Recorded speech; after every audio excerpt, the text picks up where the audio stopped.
flames or the ashes, the spirits light up the night, looking down the edge of forever. So stop me or take my advice. Now, from the Untold Radio Network, it's Untold Radio AM with Doug and Alex Hychak.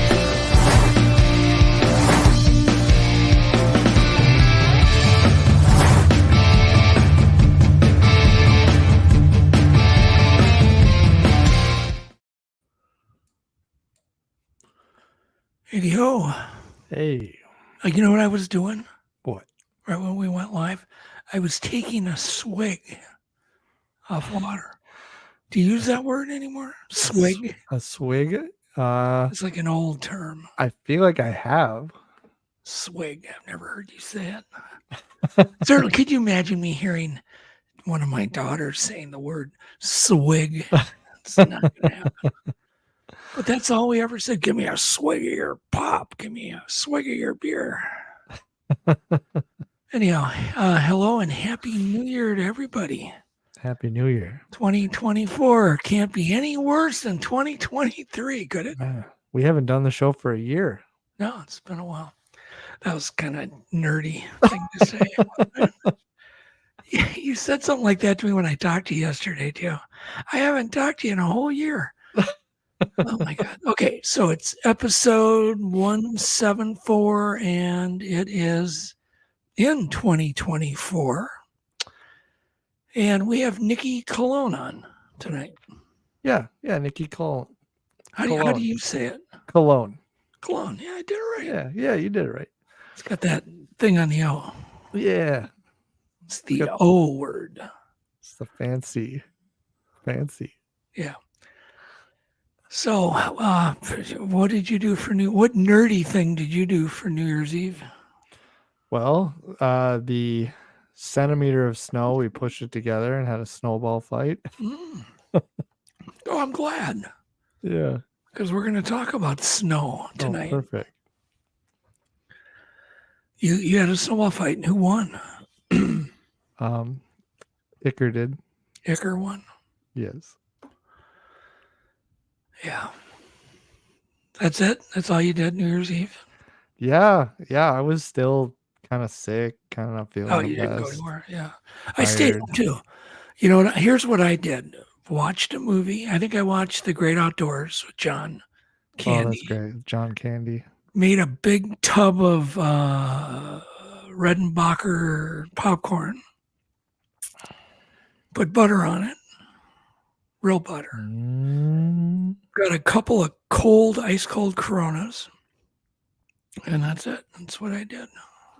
Oh, I'm jealous. That sounds pretty good. It was good, man. It was really good. I like ice cold. Like frost, ice on the outside of the glass. And I always tell people I drink Corona beer because it's made with real sugar and I have a corn syrup allergy. So yeah. If I drink, some other beer, I itch. I get a little itchy. From the corn syrup. Yeah. The trace amounts. Yep. Corona, no problem. Goes down clean. So then what I did last night, I went, God, it was so good the night before. So that time I got some mixed nuts and then I had one cold Corona. Yeah, that's always with good. My hardware store bought mixed nuts. I really don't think you should buy food at a hardware store. Why, you think they're just sit around all year? Stored right next to the pesticide. Think about it. Oh, yeah, that's a good point. People put pesticide in the cart and you throw your food in there. It's like, no. Anyhow, don't buy food at a hardware store is my you heard it here first. Recommendation, but like me, I break the rules. So, anyhow, so tonight we're going to talk about Bigfoot. And last night, before I had my beer and my hardware store nuts, I went to Culver's and I'm in the drive-thru and a little mystery came up because we're here. You know that alarm, that buzzer that goes off right before a car wash starts? Yeah. It's very distinct. And you know what the blowers sound like, the dryers, right? You know all that. Well, we're hearing all this car wash stuff while we're in line. We're hearing it just like it's 10 feet away. There's no car wash for 6 miles. That is so weird. And I looked at Yvette and I go, what are we in, some kind of glitch? She's like, yeah, that's a car wash. We could hear the water. We could hear the buzzer going off for each car, that enter alarm. Yeah, that was a glitch. The only thing I could think of is it was very humid last night. And maybe there was a parabolic kind of effect in the atmosphere. Yeah. Yeah. 6 miles away. It sounded like it was right there. That is so weird. So anyhow, you got to pay attention to the little mysteries in life. Little details. Or it could have been a glitch. Could have been a glitch. Some kind of glitch. Matrix. Or maybe it's maybe their future. There's going to be a car wash there. See? That's the glitch. I can tell you're just like, that's the dumbest mystery I've ever heard. I don't think it's a dumb mystery. What happens if that car wash is there next year? I know, it'll be kind of weird. I'm telling you, it was distinct. It wasn't like, you could hear the blowers turning on. I mean, the whole thing, we all know. Yeah. Your office is near a car wash. Yeah, it's very distinctive. Hear it? Can you hear it from your office? I've heard it driving by. Driving by, but have you ever heard it while you're in your office? No. Yeah. Anyhow, so just thought I'd bring it up. Not all mysteries are like the Bigfoot mystery. Some are tiny. You got to pay attention. Oh, the other weird thing is when I was eating my sandwich with the windows down, because I want to hear this now, nothing. So if it was an atmospheric glitch, or not a glitch, an inversion, a parabolic, atmospheric inversion, like a mirror almost, it would have continued. It would have. But it didn't. It just ended. So I'm going with car wash in the future. Hey, I think that is the most likely scenario. Okay. Anyhow, let's see here. So I was reading an article about 2 predators that were photographed eating each other at the same time. So I want you to picture that. This is the result of a giant snake, an anaconda, or a python, and an alligator trying to eat each other at the same time. Think about that. It's brutal. Think about sitting pulling a bowl of Cocoa Puffs, and all of a sudden, the Cocoa Puffs try to eat you while you're trying to eat it. Isn't that weird? Think about that. So weird. Nature is weird, man. That's the result. Picture. So this was photographed, I believe, in 2005, but there was another new article, and it said this was found in the Everglades where a snake and a gator tried to eat each other. And so they basically exploded. Ugh. I know. That's okay. You can take that crap down. I don't need the visual. Someone might be eating popcorn. I just thought it was weird. It is weird. So it said that this woman was riding her bike through the Everglades. She saw a snake's head already down the alligator's throat, right? And she thought at first that, maybe the snake was dead or whatever, that the python was dead. But all of a sudden, it all kind of spun around, and next thing you know, the snake started swallowing the alligator from the inside out. That is just, ugh. Yeah, it's odd. It's odd stuff. What else is in the news that will titillate Alex? Is that a word? Yes. Okay, let's see here. I got some stuff. I just got to move on from that. Oh, I read another article, which I'd heard this from Uncle Joe, because he was telling me about his father-in-law was going to replace a headlight in his Ford truck. And the bill was like $3,000. And I'm thinking, what? $3,000 for a headlight? So then I just kind of put that in the back of my mind. Then this article that was in the news yesterday about a $5,600 repair bill on a taillight fix.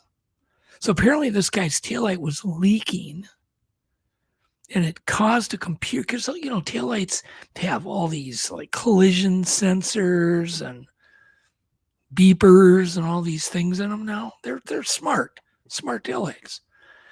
But it got in there and it messed up the whole computer. So on top of the expensive taillight, do you have the photo of a typical taillight today? I think it was photo something. Yeah. Is this one? That's the guy holding it. There you go. So this cost the guy $5,600 to replace. Jesus. See, back in my day, they had a thing called 1157 bulb that fit every car, universal, and they work great. They work perfect. They were very bright. And they had the everything in that one little bulb, and they were $1.50. Yeah, $1.50. Why have things changed? So my point is, beware on a new car, goes out of warranty. Maybe you get tapped. Maybe your insurance doesn't cover it. You're looking at some serious money on new cars for headlights and taillights. Oh, a lot. So apparently, okay, so it's got a blind spot warning, what they call a cross traffic alert system. And that added to the glitch, and apparently the stereo, the HVAC climate control buttons went out, all because it developed a leak in his taillight. So beware. Check your taillights for leaks. If you get maybe a crack in it, patch it up on one of your new cars. Before it's a problem. Put some silicone in it. Yeah, just be aware it could cost you big money. All the more reason people should restore old trucks and cars. Another reason. Yeah, and that is popular right now. You know, people are spending $60,000 on an old Bronco, for instance, all restored, because they know in the future they're not going to have any problems with it. Because it's built quality. Well, it's simple to work on. You know, you can do it yourself. You know, even you could fix a Ford Bronco, change the plugs, change the air filter. Yeah, whereas these newer cars, it's like... Yeah. Well, that's probably why you drive your older Toyota, right? Yeah, that's definitely a reason. Yeah, there you go. So yeah, anyhow, those prices on things are not funny at all. Kind of like our jokes that we're gonna put up. They're not funny either. I didn't find one. Now there was maybe one that was kind of maybe. Let's throw them up.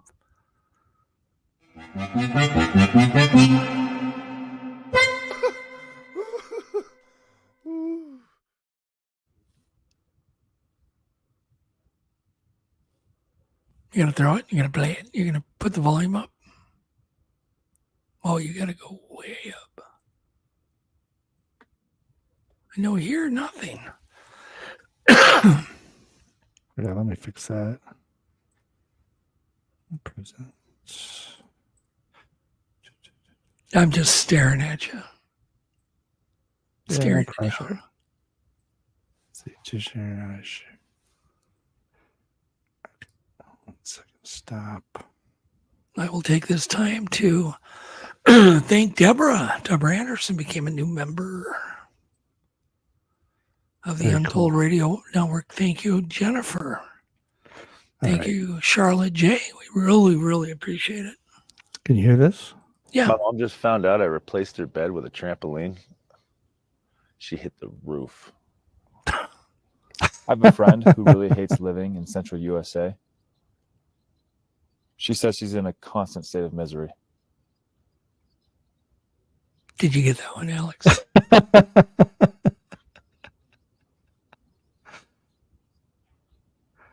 What happened when 19 got in a fight with 20? 21. All right, let's get out of that. Let's go to clip 2. Clip 2. Those guys were going downhill.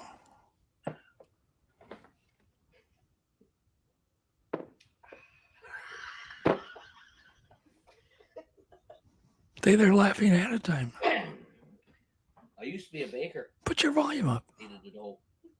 Oh, it is. Said he used to be a baker because he kneaded the dough. Oh, jeez. I told my wife she was drawing her eyebrows too high. She looked at me all surprised. Oh, God, that's funny. I told my wife she was drawing her eyebrows too high. She looked surprised. That's kind of funny. Somehow I didn't see this one. She looked at me surprised. Car with the wooden wheels and the wooden engine. Wouldn't go. All right, give these guys the cane.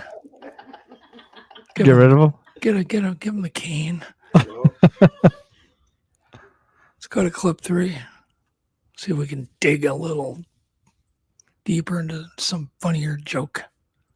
Complains a lot that I don't smile anymore. His girlfriend I complains. want a serious relationship.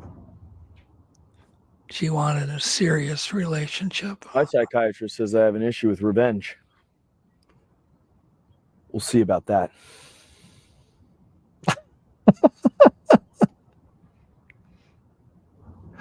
Oh, my God. I like the awkward pauses.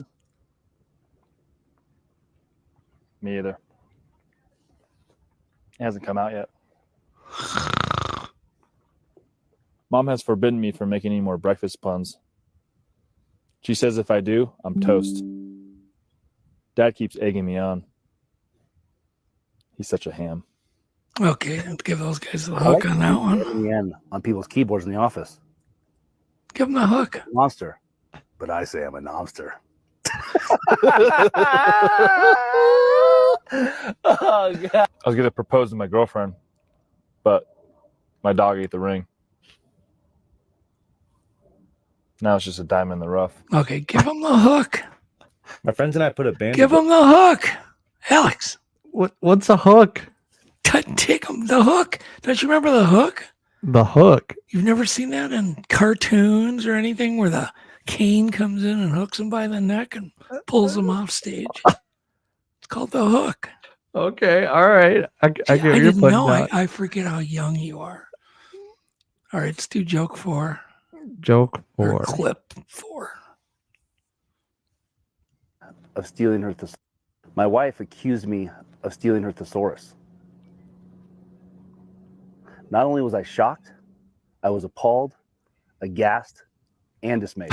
My wife asked if I've seen the dog bowl. I said I never knew he did. Okay, you can give these guys the hook now on the dog That's a good bowl. one, too. What did the duck say when he bought chapstick? Put it on my bill. Yesterday, I couldn't figure out if someone was waving at me or the person behind me. In other news, I lost my lifeguard job. Okay, Alex. See, now you know what give them the hook means. All right, I'm hooking them. You've never seen that in a cartoon? That's enough of that crap. Well, that's enough of that crap. Haven't you ever seen the cane come in and I think I have, but man, pull people off stage in the old days? I've seen. I feel like I've seen it in a Bugs Bunny cartoon. Yeah, of course it was. Yeah, it was in all of them. I grew up, man, with people up on stage getting the hook. All right, now I know. Now I know. So, how long do you think the longest continuous road is in the world? One road, it's all connected. 400 miles. 400 miles. Well, you're going to be shocked. Go ahead and play this video 1. This is good. It's about long roads. I don't know if I. Did you send me another one? Video 1. It was right after the joke clips. Right below it. Jokes. Okay. You don't see video 1. It has to be there. Huh? I've got it. I've got it. Let's full screen this baby. It takes several years for the last. Turn it up, please. Number 5, Trans-Canada Highway. What's up? A vast road connecting Canada from east to west. The Trans-Canada spans all 10 provinces. Though challenging to traverse entirely in a few weeks, you'll discover the country's stunning landscapes, from high-altitude lakes to snow-capped mountains and wild rivers. Distance, 5,000 miles. Number 4, Trans-Siberian Highway. That was a small one, Alex. Aim to reach Vladivostok by car. You must take the Trans-Siberian, one of the world's most legendary routes. Along your journey, Moscow, the Volga, Siberia, and the Ural Mountains. Distance, 7,000 miles. Number 3, Highway 1. This extensive road network connects major Australian coastal cities, including Brisbane, Sydney, Melbourne, and Perth. Without venturing much inland, it offers breathtaking views of the Pacific Ocean, majestic cliffs, and an unforgettable driving experience. Distance, 9,000 miles. Number 2, 8A1. This road links Istanbul in Turkey to Tokyo in Japan, passing through Iran, Afghanistan, India, Thailand, Vietnam, China, and is supposed to include North Korea, although we strongly advise against that. I was just on the Trans-Canada Highway. 1,000 miles. Number 1, Pan-American What do you think of it? Also known as the Trans-American Highway. It's cool to know you can drive all the way to Alaska. America, connecting Alaska to Tierra del Fuego through about 15 countries. Plan for several months, even years, to journey this incredible route. Yeah, picture this going all the way from 30,000 miles. Alaska to the tip of Peru, 30,000 miles. So anyhow, I think your 400-mile longest road has kind of been shattered. Yeah. Just a tiny bit. A little bit. Tiny bit. Was that interesting? Yeah, I didn't know that. Didn't know. Now what do you know? What's the longest road? Very long. Oh my God. In one ear, ching, right out the other. Okay. Scientists have apparently, I thought this was odd. One, I didn't know there was a mystery of decapitated seals. Since 2016, they've been mystified by all these beheaded seals. And they finally put camera traps up. Boy, imagine that. They put camera traps up. And they apparently filmed young coyotes doing it, decapitating them, and then eating apparently their brain. That's what they were after. They didn't like the other part of the seal. It apparently tastes fishy. You know, it's blubber, whatever. That's brutal. Yeah. Anyhow, I just thought it was kind of weird. Coyotes? Who would think coyotes would be decapitating seals? I'm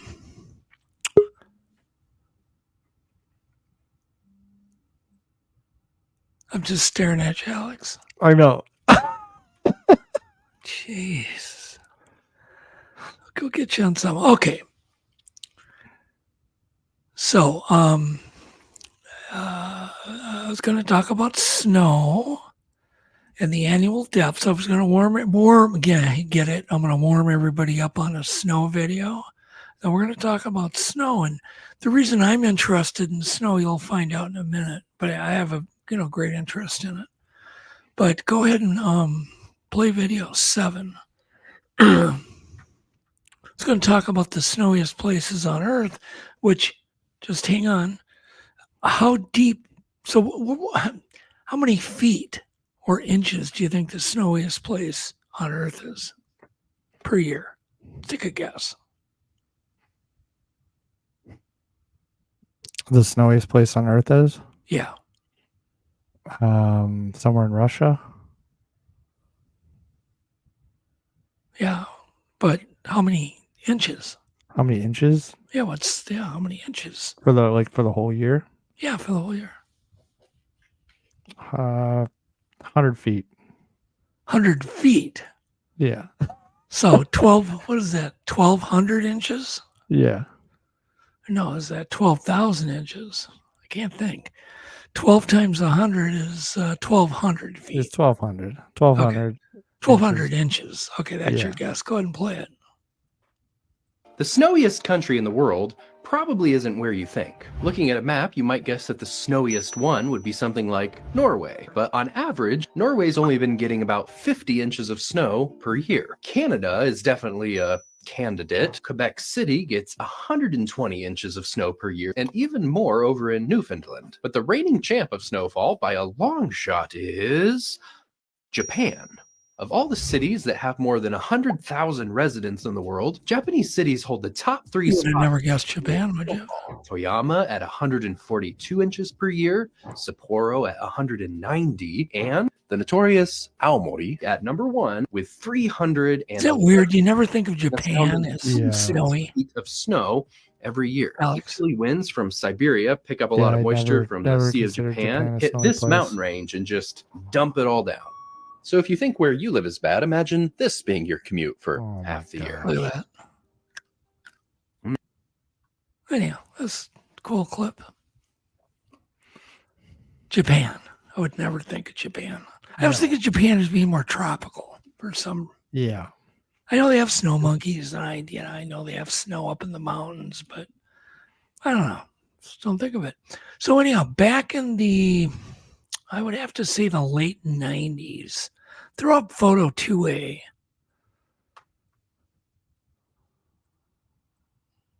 Yeah, there you go. So I produced a snow documentary called Deadly Beauty, Snow's Secret Life, the only snow documentary ever produced in history.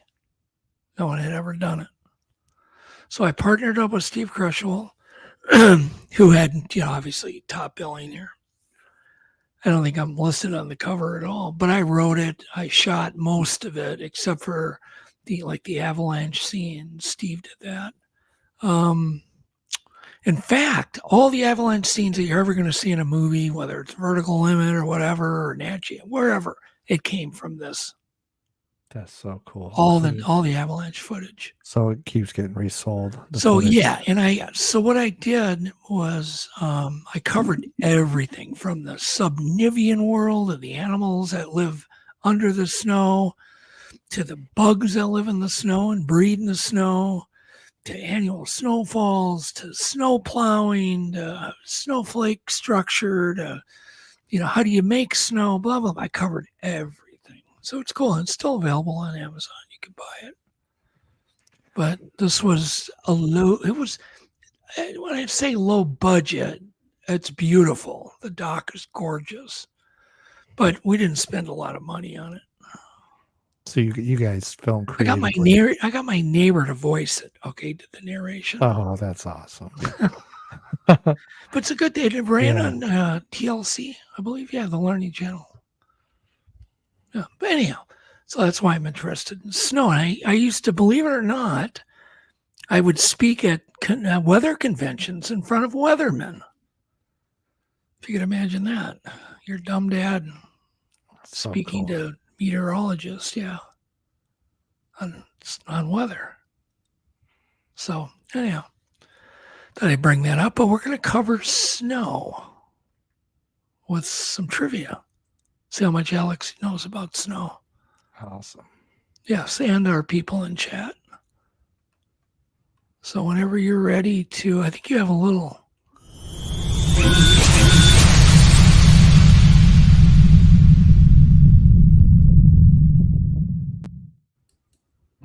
There you go.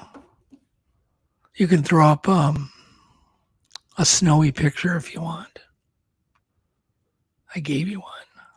Look at that. Isn't that nice? Yes. Okay. Let's see here. What do we want to get into? I got so much. Oh, snow is so cool. One, snow is not white. It's clear, right? Similar to polar bear fur. So that's not really trivial. It says some of these are just facts. I'm not going to test you on it. But Syracuse, New York once tried to make making snow illegal. Really? To try to get a law passed. How do you even do that? I don't know. They just didn't want people to make snow like for ski slopes.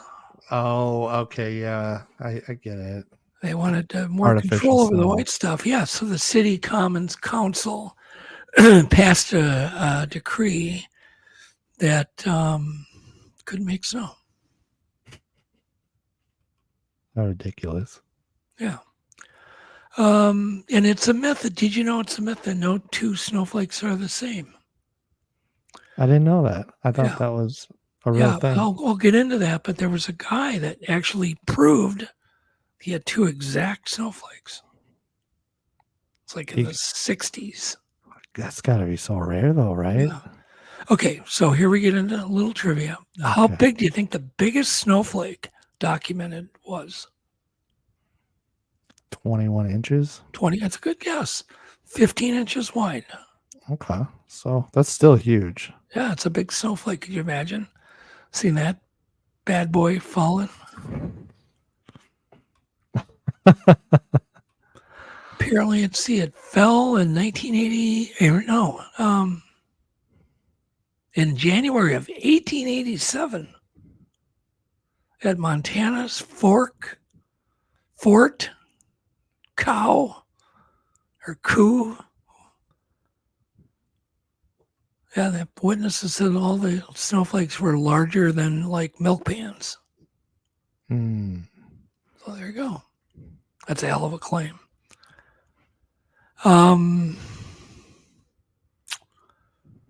Let's look here. Try to get past some boring crap. Man. Snow does not always appear white. There can snow pink, blue snow, green snow has been recorded. And I covered that in the doc.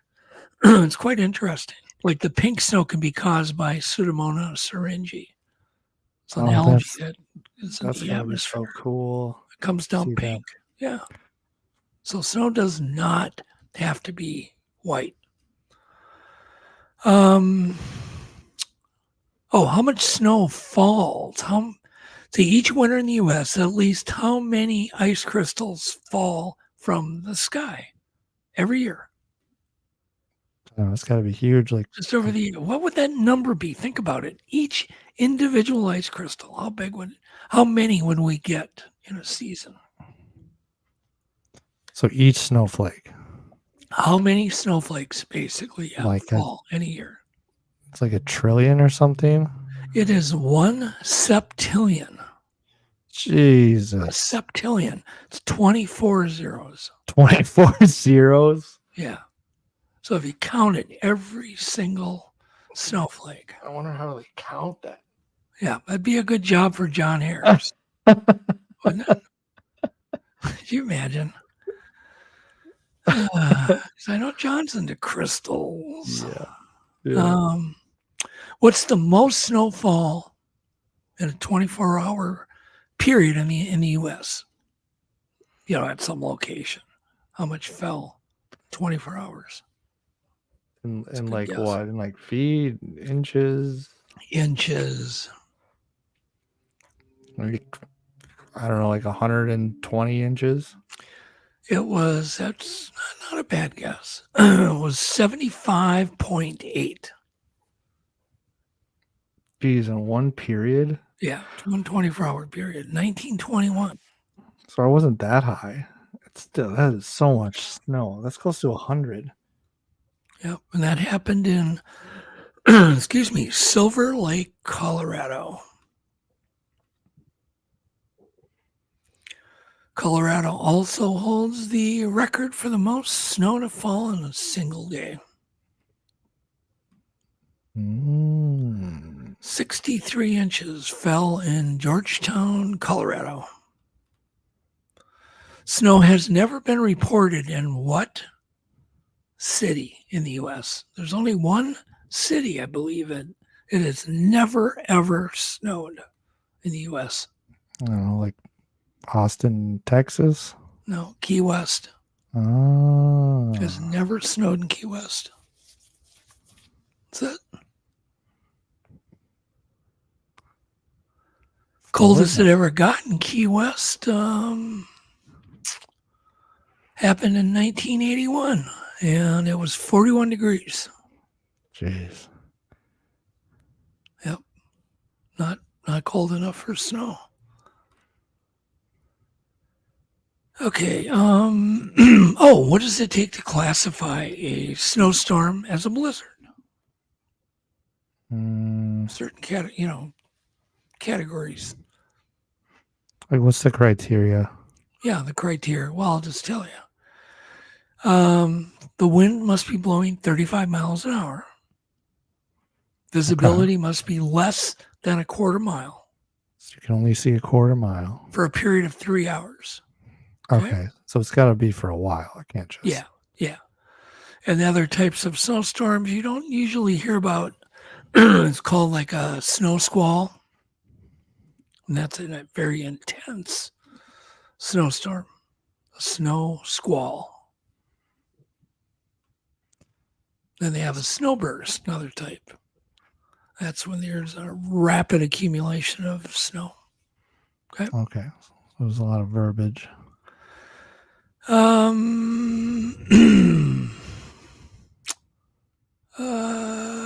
Igloos can be more than 100 degrees warmer inside than outside.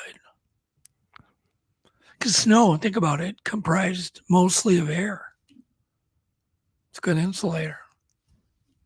It's so weird, though, to think. It's 90 to 95% trapped air. So it can't transfer cold or heat. So you can build an igloo, put a fire in it. You're warm. Yeah, snow is a good insulator.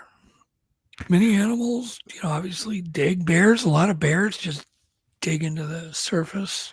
Do you have to worry about the inside of an igloo melting when you have a fire? No, Not it really? just glazes over. No.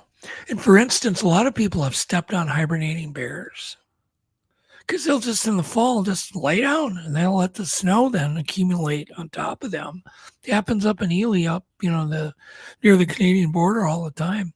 And people will be out snowshoeing and walking around. They'll just step right on a bear. Oh my gosh, how terrifying. Yeah, it's happened. I'm sure the bear wakes up slowly. They can't really attack right away because they have no blood in their arms or legs. It takes a while for them to pump blood back into their arms and legs. So, the most snow angels. The most snow angels. Yeah, what country or province? I'll give you a hint. It's a province in Canada. They made the most snow angels ever made. Was it Quebec? They made 22,000. Let's see here. In 2011, 22,000 residents all plopped down and made snow angels. Where was it? In Nova Scotia. Oh. Yeah. That's kind of cool. Did you guys Cool. make snow angels? On New Yes, Year's Day? we did on the driveway. You They were made pretty- snow. That's not a good place to make snow angels. They were pretty sad. Driveway snow angels. Good. That's brilliant. Until UPS pulls up while you're doing your snow angel, and you become a real true snow angel. You don't want to do that. Don't ever do what Alex does. Whatever I say, I do the opposite. Yeah, do not do. No, do not do. Oh. Then it says it's North Dakota holds the record. So I don't freaking know. Apparently 8,962 people in North Dakota plopped down and waggled their arms and legs. So I don't know. Who knows? It doesn't really matter, does it? Well, what else are you going to do in North Dakota? Yeah, it doesn't matter. Where was the biggest snowball fight on record? It better be Minnesota. Nope. Not, is it? I'm looking for where it was. Apparently 5,834 snow fighters. That's what you call a snowball guy, right? Yeah. Snow fighters came together on January 12th in 2013 for the world's biggest snowball fight. Oh, it happened in Seattle, Washington. Oh, There you go. Seattle. That's what you could do, Alex. You could organize the world's biggest snowball fight in Minnesota. All you got to do is get like 20 people together and you won the record. All right, what else here? I'm probably boring the hell out of people with this. I'm looking for good stuff. Apparently, macaque monkeys, the snow monkeys in Japan, have been seen making snowballs and throwing them at each other. They have. No, yeah, so it doesn't take a lot of intelligence to do snowball fights. Keep that in mind. Clearly not. So if you spend too much time on ski slopes, you could suffer from what? What could you suffer from? Suffer of a broken leg. Yeah, you could suffer from a broken leg. Personally, I don't ever put anything on my legs without brakes. So gotta have brakes. If it's got brakes, I'm good. I'll get on it. I'll ride it. Whatever. No brakes. I agree with that. Okay. Yeah, you're kind of like that. Your brother isn't. That's why he's always got Cass on. Okay. So let's see here. I had this all in front of me. Now I just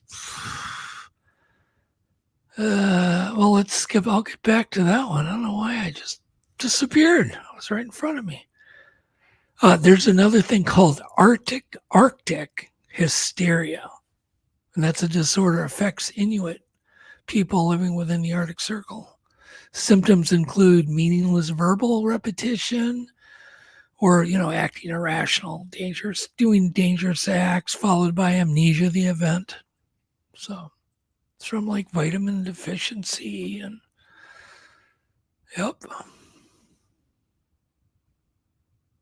vitamin A toxicity is also apparently a source. Too much of what? Fish? Oh.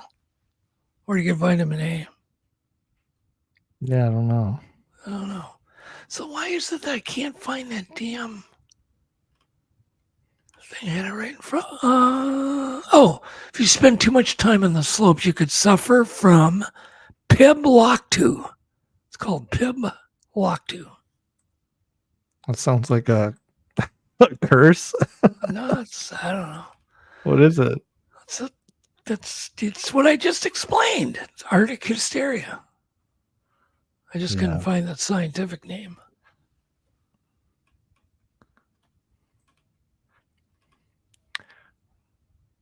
Yeah, you're going to say something.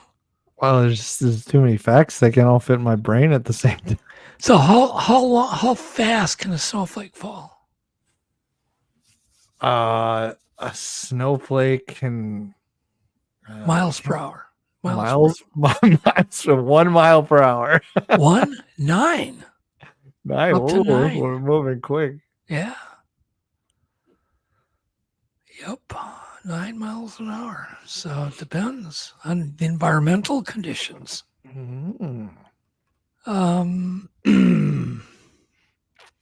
There's apparently 35 different types of snowflakes, all cataloged.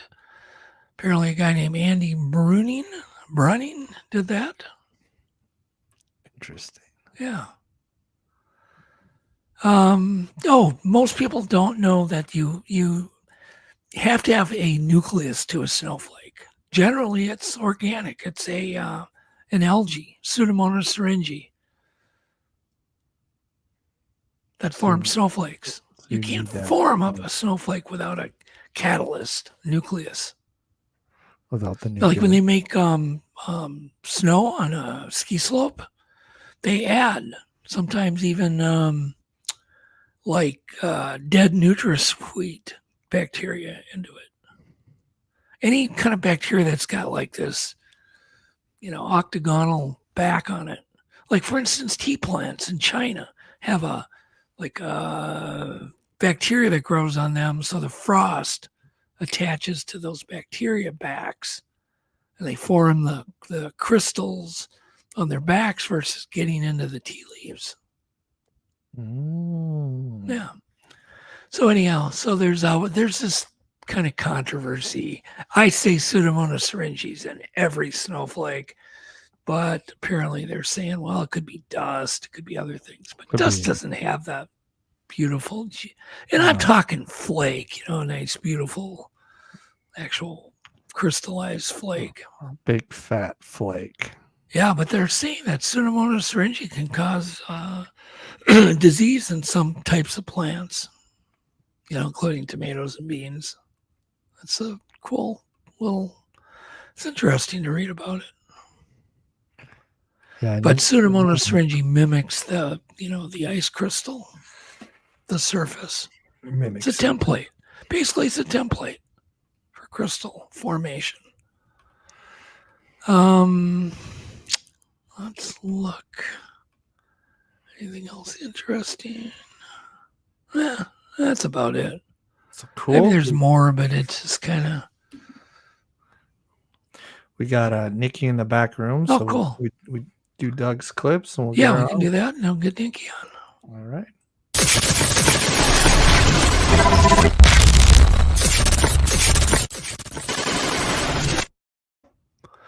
Sound is fine on clip 1. It's just an amazing threaded hole. That's it. Look at this thing. That's like a threaded screw hole. They're amazing. That's it. Pull it off. Probably, about 400 man hours into these. Alex, what? Give it the hook. The hook. Yeah. We're hooking it. Yeah, we gotta speed it up. It's a big hole with threads in it. It's just interesting. Clip. The next clip, apparently I've numbered them wrong, which is smart. I did a really good job. See, also clip 1. I've got it labeled, right? Mm-hmm. Yeah, I got 2 clip 1s. That's brilliant to me. Anyhow, fast drones. I think these things are going to change everything. Drone technology. Look at these things. Go ahead and play it. Watch this. And this is going to change warfare, animal research. It's going to change Bigfoot research. No one's going to say, oh, the Bigfoot got away. Yeah. I like to see you get a really good drone pilot. And there are some of these guys are amazing. They can, drive a drone through the forest and dodge every tree, zigzagging out at, 100 miles an hour. It's nuts. Okay.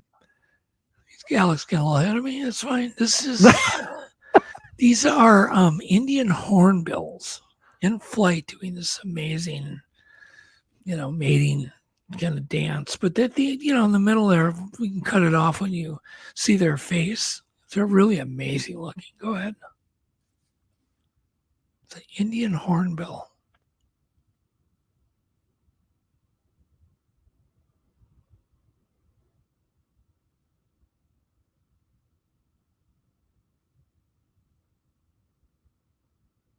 They're cool.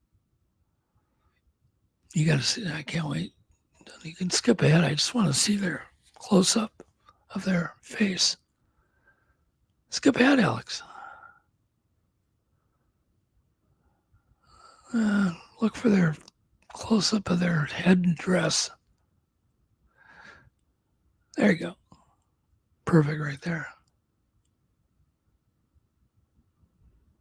Look at these things. So weird. There's so many weird birds. Very cool, very social. Okay. Clip 3. Now that we're back on track with our numbers. Sound is fine. This is what you get if you take an X-Acto knife. We've all used X-Acto knife, hobby knives, and he cut every card carefully and then put them all back in the deck. Go ahead. Look at the detail on this. Could you imagine? The time. Yeah, the detail. The time. It's so cool, though. But it is beautiful. I mean, I know what it would take. I use X-Acto knives a lot. It would take quite a bit of work. Plus, it's easy to mess up. Oh, super. One mistake. Clip 4. This is a frog, a turtle frog. You ever seen a turtle frog, Alex? Oh. This is one. That's good. Cute. Sounds good. Go ahead and play it. Got a turtle frog. Oh my God. Look, there he is. I cannot believe we found the frog. Oh my.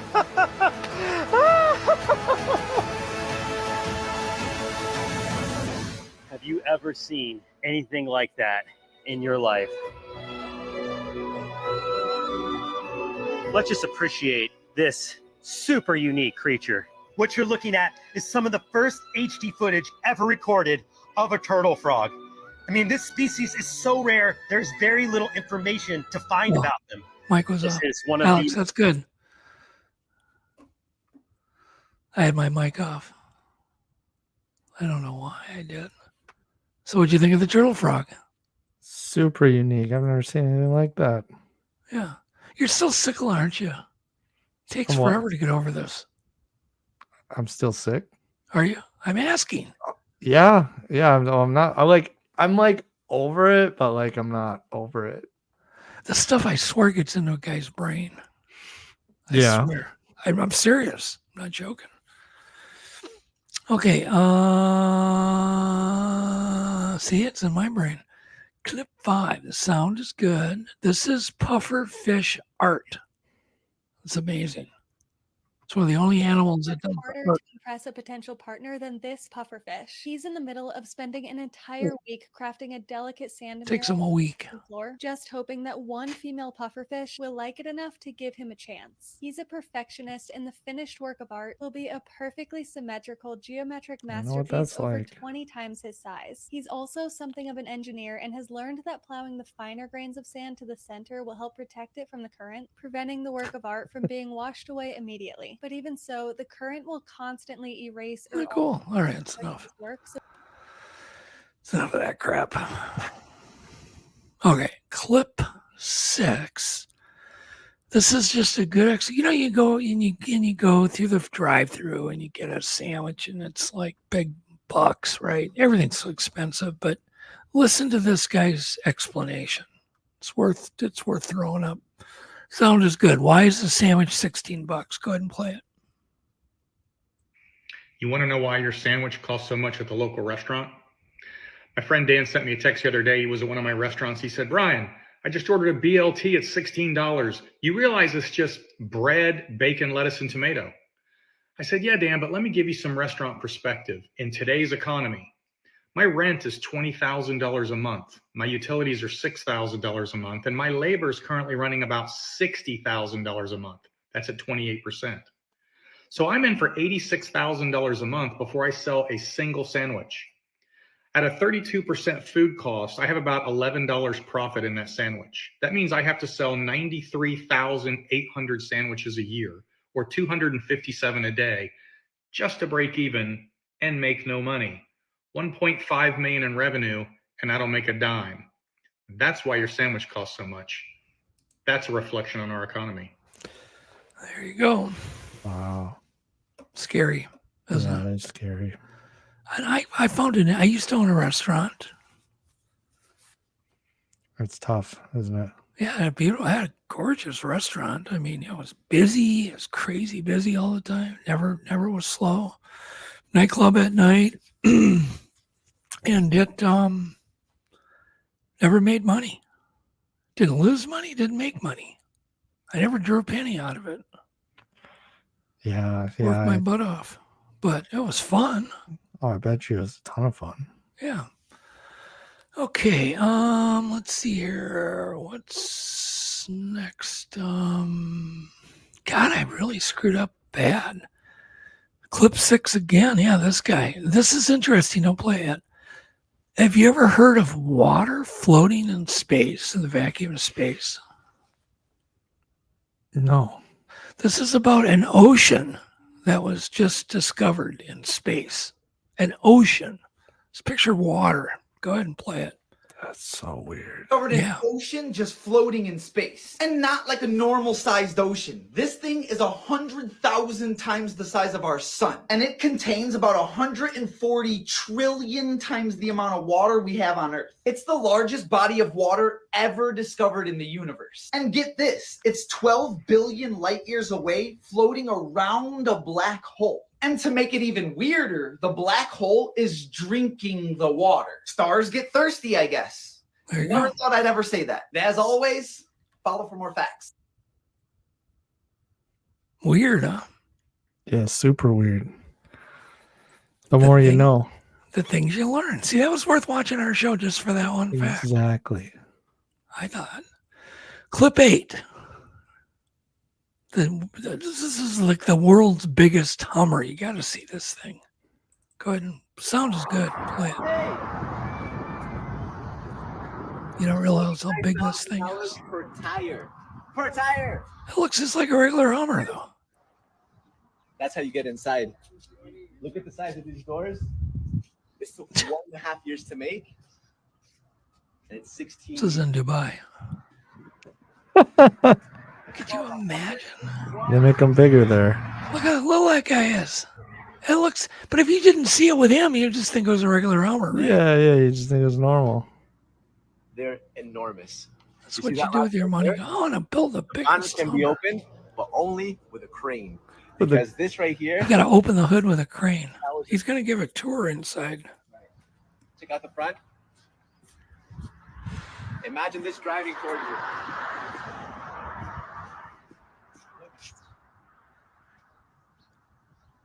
It actually works. This car drives. We're gonna do it in a second. Let's go inside. Look, no exposed engines or anything. Just the platform. He's trying to figure out how to get in. Could you imagine this?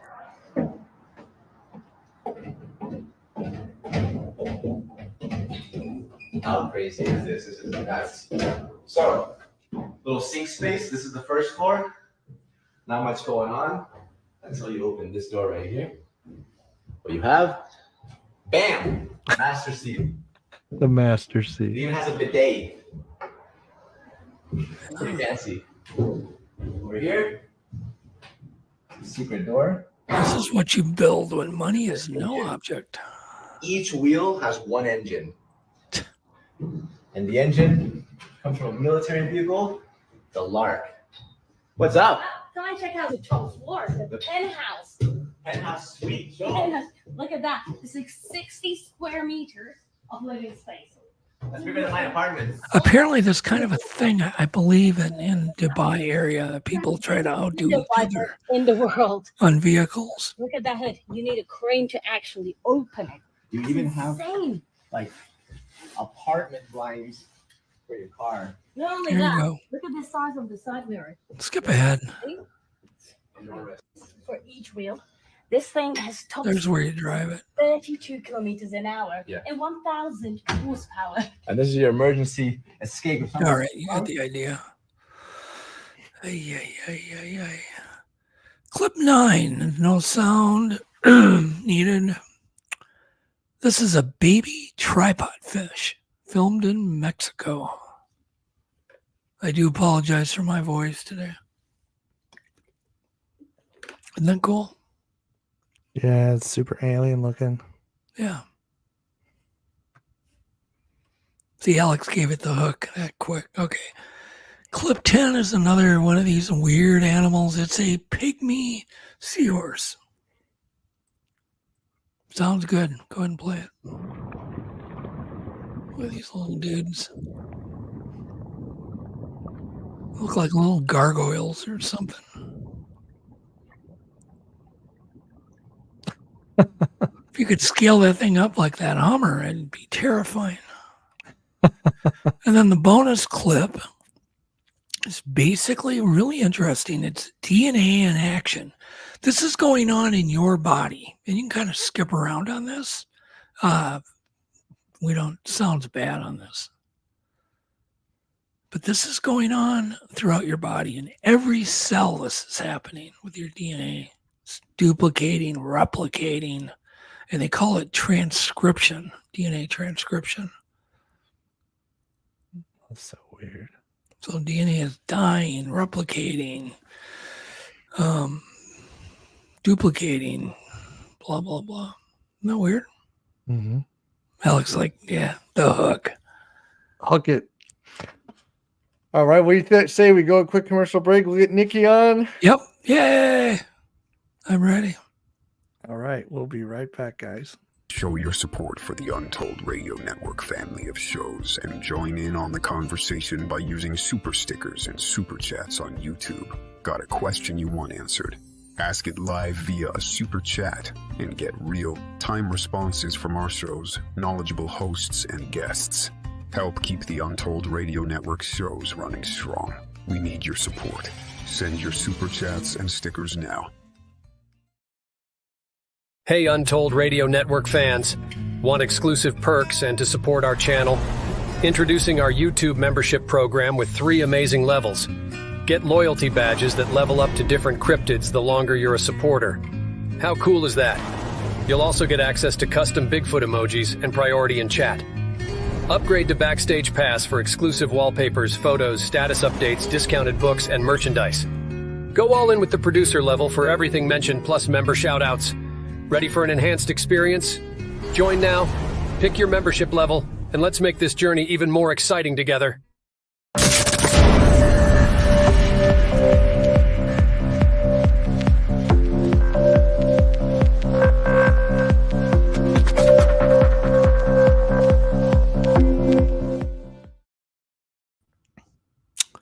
Hey. So, Nikki Colón is located out of West Texas, kind of in that panhandle part on the western side by the Rio Grande River. She's been involved in the Bigfoot community since 2013. She's always had a fascination with cryptids, but especially Bigfoot. So I guess we can ask her about some other cryptids, maybe.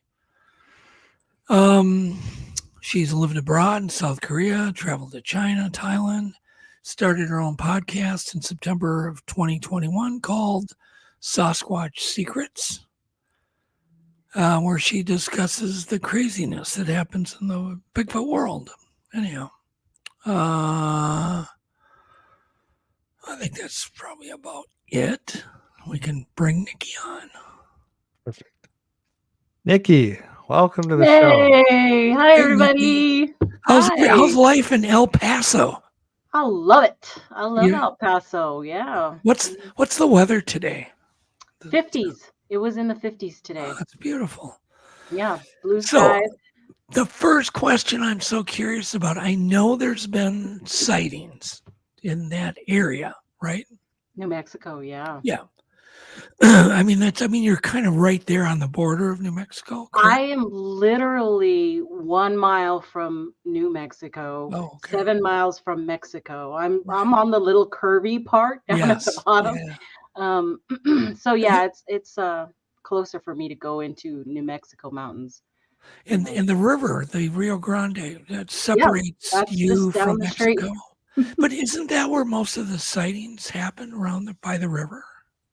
Or no? Well, it just depends on the areas. There's some big national parks that run right along the river, kind of more south of here.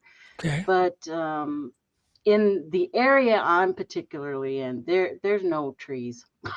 It's desert. It's a lot of scrub brush and cactus and stuff. So I would find it hard to say a Sasquatch lives right here. There has been a sighting near here, but it was quite a long time ago. And people want to say it could have been a chupacabra, it could have been something else. So but for the majority, you have tons of sightings in the New Mexico area, just 2 hours north of where I'm currently at, in the Sacramento Mountains. Lots of sightings, lots of audios coming out of that area. And actually, I look forward to this coming year getting out there, checking it out for myself. So, is there kind of a season there, and in that neck of the woods where it's more active, or is it in? I would think it'd be over the winter, would be more active, but it probably is. But I'm not going up there in the winter. It's icy up there for real. It's at about 6,500 elevation level in this particular area, and so it's pretty harsh. It's a pretty harsh area, and a lot of ice, just a lot of ice and narrow roads. So I'm not willing to really take that chance of going up there on my own to do that. But come spring, summer, over there, it's kind of like year round. I've seen reports that it doesn't matter what time of year it is. There's a spring or summer. The summers are real mild, so you can actually get out there. There's not very many bugs, not like what you would see in the south or in the swamp areas where you don't want to go in the summer because you get eaten up. Yeah, I mean, I've heard quite a few personal stories from people that have traveled to the area you're talking about, New Mexico, and they said, it's just super active. Yeah, there's even farther north in the Santa Fe area, lots of reports coming out of like violent type encounters where they're throwing rocks and hitting trailers and actually scaring people out of their campgrounds. A lot of that up there. So how did you get interested, Nikki? I gotta ask. Oh gosh, probably like everybody else, watching TV and the shows. And when I was younger, I was more of a book reader. So I can remember the first thing going to the library and going straight to all the cryptid books I could possibly carry, back home with me. It didn't matter, Loch Ness or Mothman or whatever. But over the years, I just kind of got attached to the whole Sasquatch subject more, later in my life, not really so much earlier. I was just interested in everything. But when I moved to South Korea, I had very limited TV. I couldn't work over there. So I went to YouTube. I was watching everything I could get a chance to watch, and I focused on Bigfoot, Sasquatch, any kind of shows that were being dropped, and I loved it. I loved watching it. And when we came back, I got involved in a lot of different podcasts and went on, and that's where it all started. People following me around from podcast to podcast, and pretty much just giving people my opinion. I mean, of how I feel things run and stuff like that. My podcast, Sasquatch Secrets, was first named Hairy Man Hoaxes and Hoodwinks, was the first name I had chose. And I changed that a little while later. And it's doing quite well now that I've put the actual Sasquatch name in there. Yeah. But it's just, I had some people come to me and say, you need to start a show about talking about some of the hoaxes and hoodwinks and some of the more historical things that have happened in the Bigfoot community. And I thought, because I love the research. I love to do stuff like that. And I'm proud to say, I've become one of those armchair researchers. I don't have any shame about that. And that's what happened a couple of years ago. I ended up doing the shows, and it was been a lot of fun. I've got oodles and oodles of books and research and about all the topics. no matter what they are. I've done Red Creek incident was recent. We talked about the massacre theory, Bluff Creek. I've had all kinds of guests on, Kathy Strains come on, and I've had all kinds of people. We've had a lot of fun on the show. Do you think podcasts have added a lot of, I guess, kind of ground level discussion of Bigfoot? Do you think it's helped the whole mystery because it gives us more of a grassroots way to exchange info?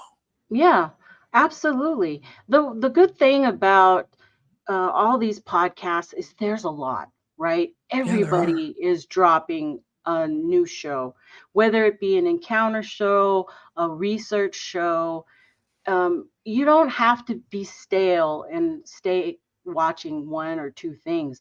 You can just move on and on and find those investigators, researchers, and the ones that you like.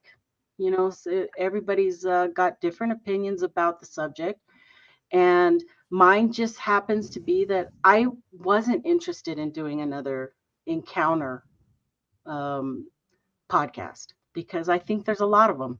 They're doing fine all on their own. So that's why I decided to do, this type of historical hoaxes and stuff that are a little bit the stuff people really don't want to talk about. So I knew I was going to have a slow growth channel. That was fine. But I was tired of seeing the same picture in 10 different social media sites that we already knew the answer where it came from. And it seems like, a lot of the new people, because this field in Bigfoot has a real high turnover, a lot of new people coming in. And I just wanted a place where I could archive some of these things that are happening so that somebody could say, hey, I think that's a hoax. Go check out this channel. She might have it on there. And let them decide, for themselves. If you don't think it's a hoax, then it's not. I mean, I can't force anybody to believe, anything but the information I have found online. And that's all it is. This information's out there for everybody, but not everybody knows how to research or knows how to go to there are a ton of websites out there that have all this information. You just have to know how to get it. Have you ever wondered how many new people kind of start getting involved in the Bigfoot mystery? Is it growing like 10,000 people a year? Is it growing one? I have no idea. It's got to be growing though, correct? Absolutely. And you have your little cliques and everybody has their own little spot in this whole web. And that's fine, because there's even people I've never heard about. And all of a sudden, whoa, where did these people come from? They're great, and you start watching them. And then from there, you find out more. So it's an unending thing with Bigfoot, Sasquatch. You can keep moving on and find who you really attach to.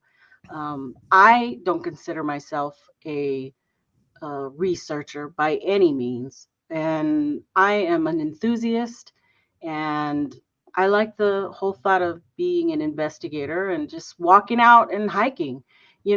For a long time, I wasn't healthy enough to do that. So now I've recently went out to Mount St. Helens and got together with some good friends of mine.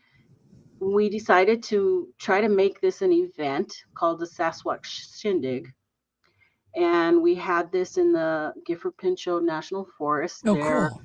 Right there next to Mount St. Helens, where we spent 5 days hiking up and down around the area and had a blast.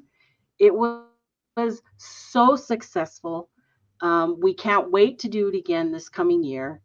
And this time we're going to take it to Canada, because this is it was like a joint alliance Bigfoot adventure between Canada and the US. We wanted some enthusiasts and investigators from Canada to come down. We did get Thomas Steenberg to join us, which was amazing, absolutely amazing. He's an awesome guy. He's a legend. And had a great time out in the woods. He's quite the joker. He may seem a little stoic sometimes with his pipe in hand, but man, he tried to scare me a bunch of times out there in the dark, and I'm glad we got that all on video because it was all him.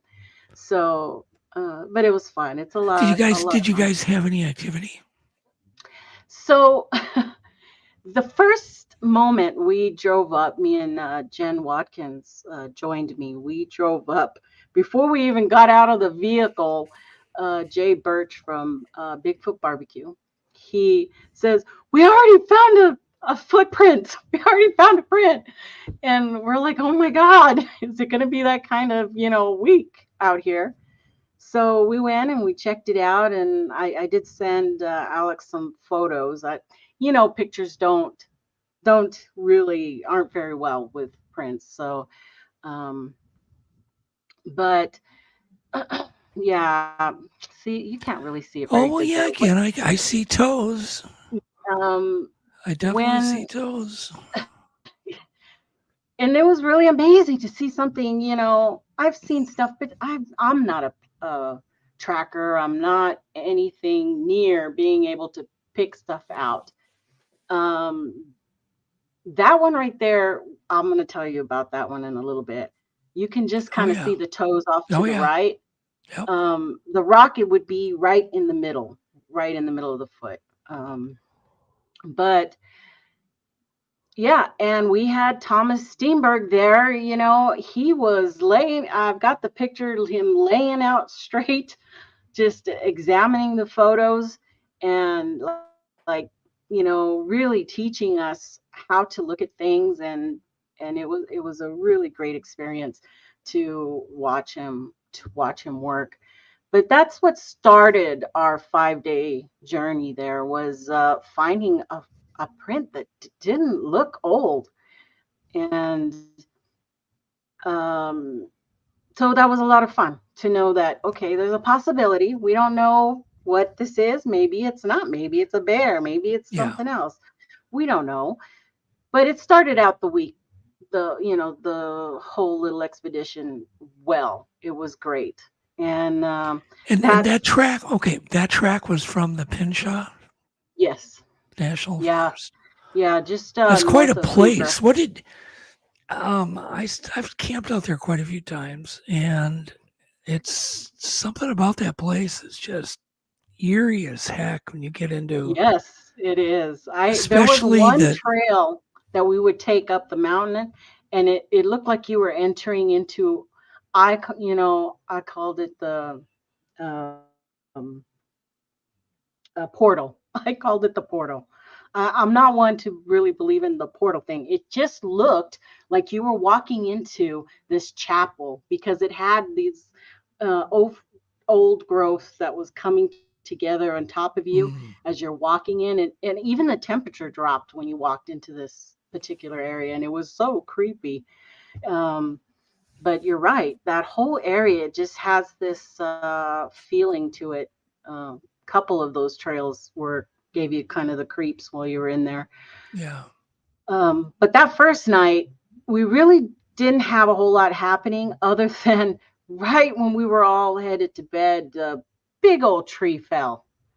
And they always say, well, the tree falls in the woods, does make any noise? Well, man, it made a noise.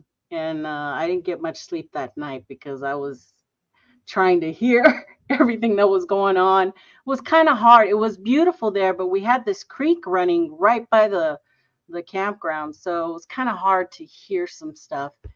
But I'll never forget when tree falls, big tree falls. Yeah, I've had rocks thrown at me there. I've heard.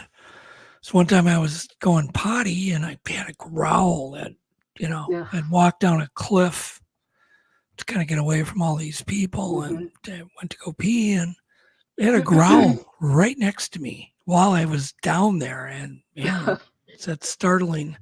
Yeah, it really is, because you have nothing to do except all you can do is bolt. Right. Took off. We spent many nights up there on that mountain in the dark, walking around.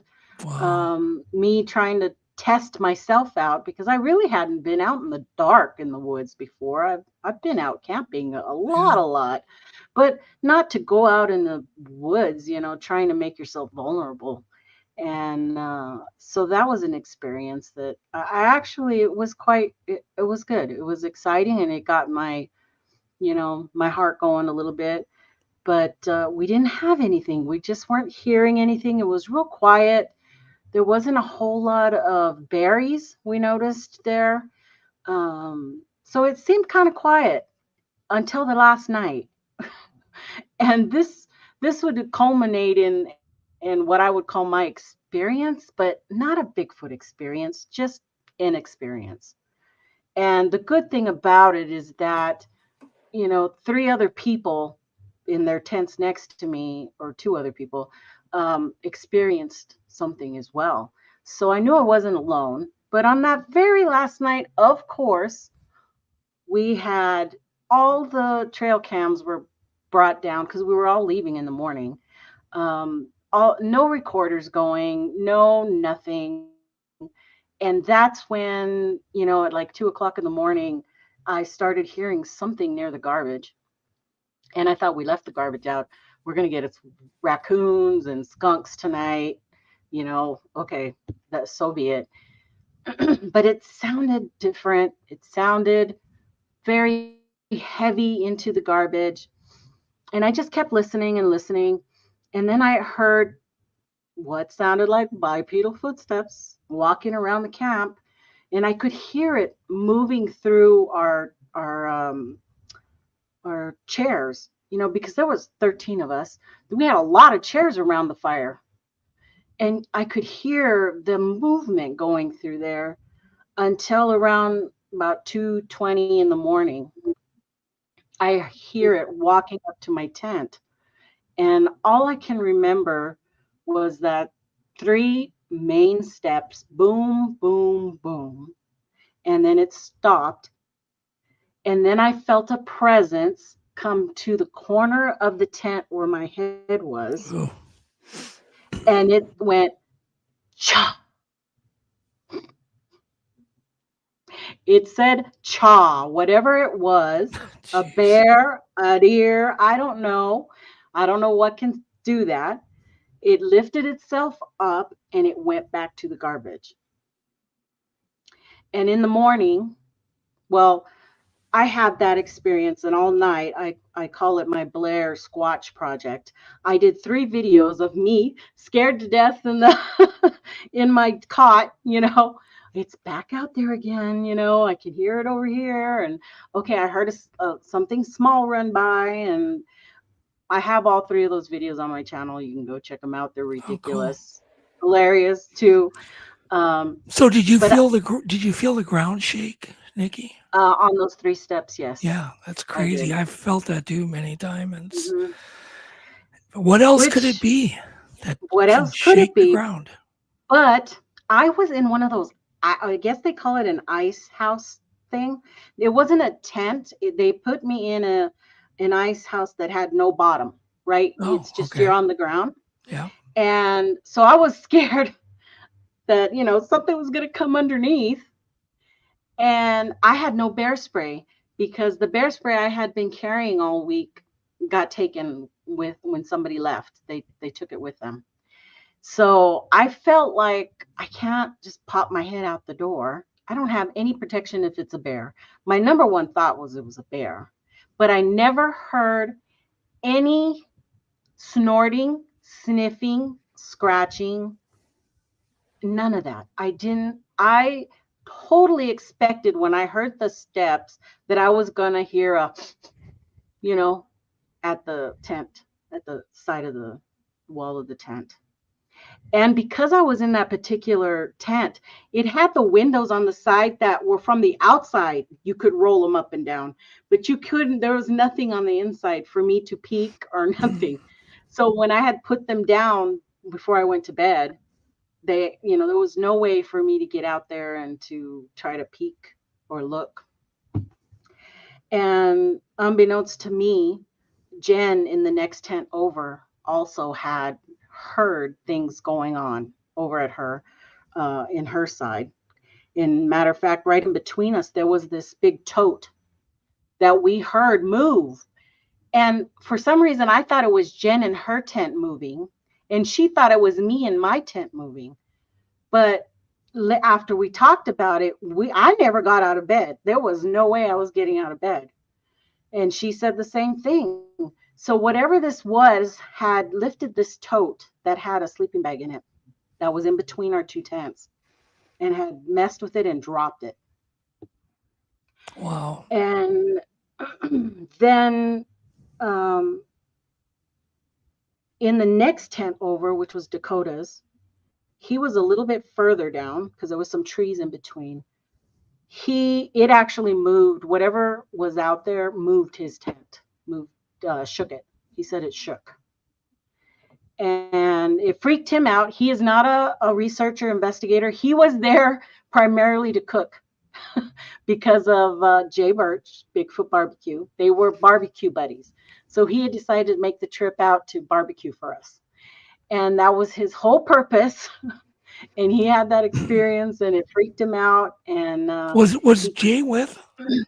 Yeah. Oh, he was. Yeah, because Jay man, was he's had some terrifying. Yes, he has. He took us to, that's the place he had his sighting. We were camping at his site, which makes so much more sense to me now that I have seen that location. From hearing his experience to seeing where the experience happened, oh my gosh, night and day. Because now things make sense to me that never did. You know, there's a point in his story where he says one did a fake rush on him, you know, and I always wondered how come he couldn't see it coming, or how come he couldn't see it? Well, that area was so thick, there's no way you couldn't see it. And now it those things make sense once you're there. But I do know that, Dakota had probably more of experiences than we had. He also had mentioned that he heard some type of mumbling going on. And I never heard the mumbling, but he seemed quite adamant that he heard some kind of mumbling or talking going on. And it was quite freaked him out. But in the morning, after I didn't really get to bed until about, 4 in the morning. Once we did get up and we were examining the area, the first thing I thought is, I'm going to see the garbage all over the place. And it was not. It was all in one place, just a few things out of the garbage. And the foil packs these guys were barbecuing. So there were foil packs with meat, juices and everything. Those were opened and empty. They weren't shredded or ripped, or I didn't see no teeth marks. I didn't see teeth marks. And where was all the time I was hearing somebody in the garbage. So I just expected to see a mess out there. Yeah. And we didn't. And then Jen started seeing footprints all over. She was following footsteps all over the place. And down at the creek, it kind of went down at an angle. It was wet. The whole part from the water up, it was wet. Something Alex, had come in and out. Hang on one second, Alex. Can you look for a Gifford Pinshaw National Forest photos and throw? Yeah. So people know what we're talking about. Yeah. So, and that picture with the toes and the rock in the middle, that was one that was found in the morning. All our stuff was being packed. I had a mess in my thing because I was repacking my bag. Jen and I were going to head back to Seattle to catch flights because she's out of Ohio and I was coming from El Paso. So, yep. And we were about, maybe 10 miles north of Cougar, Washington. It's a big area. People have no idea how big. Absolutely beautiful. Just amazing. The whole time. The whole time was amazing. That last night, though, we didn't have Brent Dill. We didn't have Thomas Steenberg. They had left the day before. The two big investigator guys were gone. So we didn't have any of their equipment. It was like, whoa, things didn't quite work out that way. And you always hear that, but what are you going to do? But it was an amazing experience, needless to say. Are you going to go back? Do you have another trip planned? Well, the next one, our Sasquatch Shindig 2024, we have decided to take it to Canada. So we are going to go to Harrison Hot Springs. Ah, there you go. And because the goal, we talked about it, was to pick different areas every year that have high sightings, and to experience them as a group. So this next one would be in Harrison Hot Springs, which is the background, the playground of Thomas Steenberg. Yeah, it's a beautiful area. Yeah. So we'll kind of probably make him the main host, as well as Michael Gallagher out of Calgary, who's going to be there. And that's where we're going to have that event next year, hopefully in July. And then next year we'll bring it back to the States, and we've been talking about the LBL, Land Between the Lakes. How many people go on this expedition? In the beginning, we had opened it up to anybody who wanted to go. And we had a large enough area that we knew we could support that many people, as long as you knew it was dry camping and there were no bathrooms, no water sources, other than the stream. But so you needed to be prepared. There wasn't even in Cougar, there wasn't very many places to stay unless you wanted to pay $300 for one of those cabins, a night.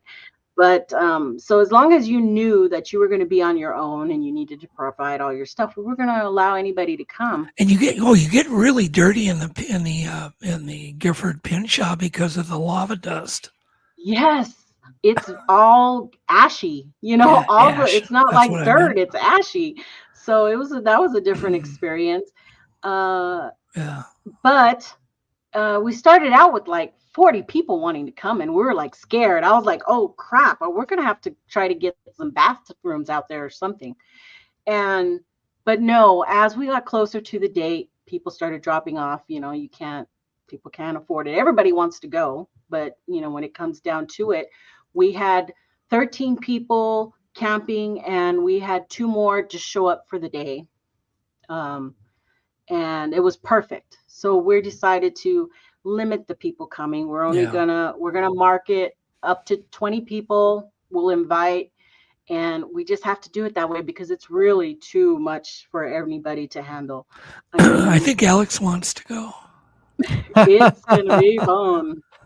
I'd be too terrified. Mostly because Jay Birch is an excellent barbecue guy. We had Dakota, Michael Gallagher. They are cooks. They're barbecue cooks. So we were eating briskets and picanha and all kinds of stuff over there. You can stop now, Nikki. You can stop. It was very nice. Gosh, very nice. Sounds good. We were taken care of. We were definitely taken care of by Jay and Monda, his beautiful wife. Is it too late for us to order from Famous Dave's, Alex? Right. Get some barbecue. Oh my gosh. God, I love right? anything barbecued. Yeah, well, they did it up. I mean, they took their smokers. So that stuff was cooking all day. I was like, we're going to get Sasquatch for sure coming in with the smells we had, or bear. We didn't even see any sign of bears. So unless whatever happened that night was a bear. I don't know what it was. So I've never seen a bear in the Gifford, but you would think it'd be great bear country. Mm-hmm. But I've never seen any bears there. I kind of think I heard that a couple years earlier they had a fire in the area, and that may have affected the berries in that particular area, because we saw no berries, no flowers. You know, it was very devoid of food to me, it seemed like. And but I don't know. Something weird happened that last night. I don't know what it was, but it got me going. And I came home, and then I started exploring up in New Mexico, because I was like, I got to keep doing this, because I really loved it. And I met up with a wonderful woman up in Cloudcroft, New Mexico. She had a sighting in the area. She took me to the area, gave me her whole story of what she saw, and we were standing in the area it ran through, and it was just amazing. So I'm really excited to get with her. We decided to do a little duo thing out there this spring, and that should be fun. I'm looking forward to that. Alex, I can see Alex has got that look on his face. He's got a question for you, Nikki. What do you how do you deal with skeptics, like outsiders in the community? Do you just ignore them? Do you Well, I believe in Bigfoot. Okay. I think there's something out there, but I don't base my beliefs on evidence, because I would call myself a evidence skeptic. That's what I would call myself, is I have a hard time believing in some of the stuff that's being shown out there as evidence, quote evidence. Because yeah, Bigfoot might make structures, but if you don't see it making a structure, then how do you know that structure's okay? Yeah, but what's maybe your some of the big stuff. Maybe. But what's your pitch to a stranger you meet at a party, or that's great. your cousin, it's like doesn't know anything about the topic? What do you tell people? I tell them I think there's a bipedal hairy hominid walking in the woods, and I think he's pretty elusive, and I believe that we're not. I think we're going to keep going in this same circle. Matter of fact, I think it's going to be happenstance if any kind of real evidence is found, any kind of video or pictures, because they're not going to be good enough for anybody. Okay, not just me, because I'm a skeptic and I give everybody a hard time on their photos. I think if it's not brought to science and we have that type specimen, it's going to keep going in the same direction, because no evidence is going to be good enough. Now, I'm not talking about the people who have had one-on-one sightings, right? One-on-one, run into one of these things. They already know their truth. They know their answers. They've had their encounter. That is all theirs. I'm talking about when we bring it to, like what you're saying, that outside forces, the rest of the world who thinks we're nutty for going out and looking for creatures in the dark. So, well, what's your verbal argument that they're real? That they're real? I believe in some encounter stories. I believe that not everybody is lying about their sightings. Yeah. And there are some people that I feel are so credible that I want to believe their story, and I do. So that's what I base it on. Hopefully, they don't just come out and say, well, I lied to you. It's not real. That would be quite disappointing, right? But that's what I base my beliefs in, is that I've met over this whole time, I've met individuals that I have come to call my friends, and I believe them. I believe what you're saying is the people pull it for you. People pull it for me. Yeah. I agree. I agree. I think it's ridiculous to discount so many credible people. Yeah, it's not mass hysteria. There's got to be something. I mean, I literally last week talked to trained biologists that had sightings. These are people that have, right. They're certainly going to be the biggest skeptics you're ever going to meet, and they're like, no, Don't know what else it could have been. You know, it just couldn't have been anything else. Yeah, right. But they're right. just discounted. I never based my belief in Bigfoot from like the PNG film. I never did. For me, it doesn't matter if the PNG film is real or not real. It doesn't matter. It happened 50 years ago. Yeah. You know, I like to focus on the stuff today, like the stuff you're doing today. You know, those are the things that mean more to me in the way of advancing the Bigfoot whole scheme of everything, you know. So, but everybody has their part, right? There are people who are just in this for the stories.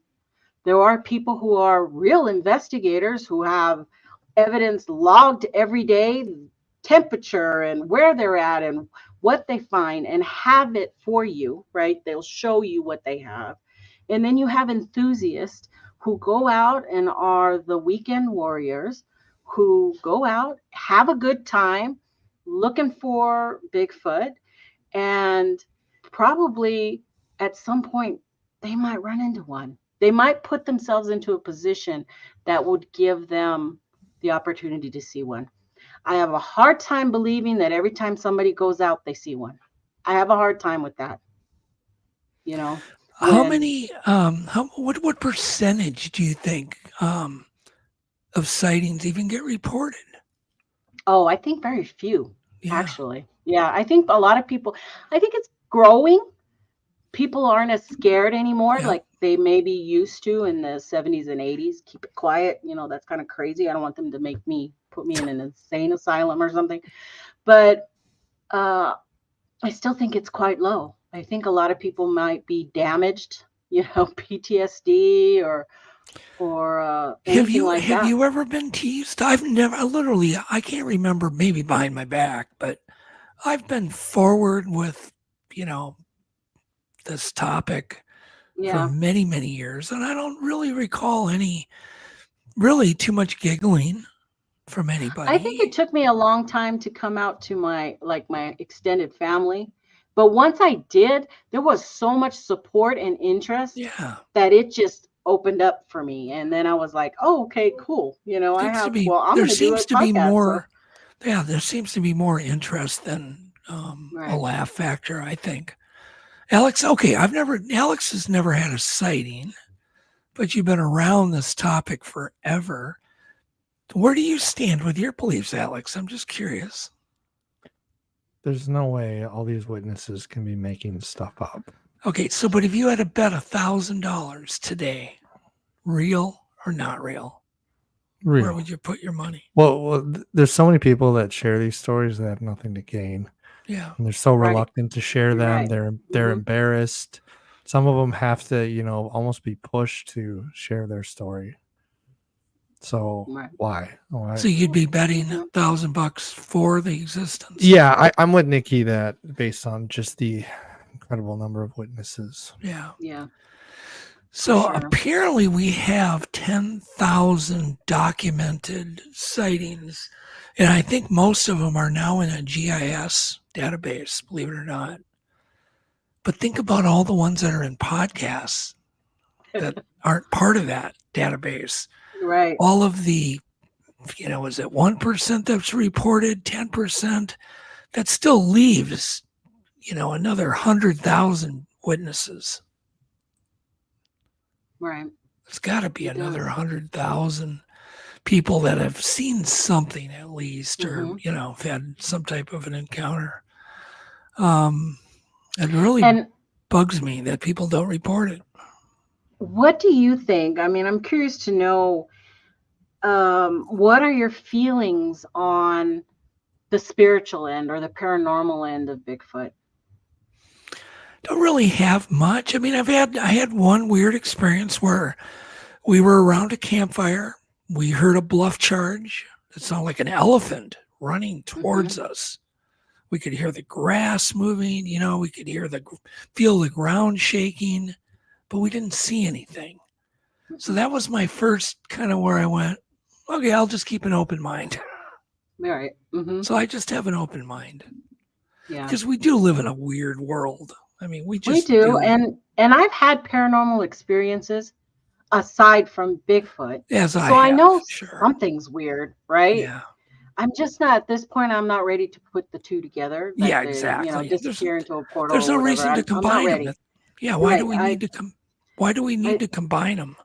I really need to wait to see if there is real evidence that I can believe in, that will say, yeah, these things are real because we have this, or we found DNA, or we, anything like that. And I just think that we really need that type specimen. Either we find one already passed, is probably the only thing that's going to really happen for us. I don't see it happening any other way that's going to make us turn the tables. Yeah. I think discovery will happen by accident too. Yeah. And you always hear a lot of these stories were from people who are not Bigfooters. They were just out camping.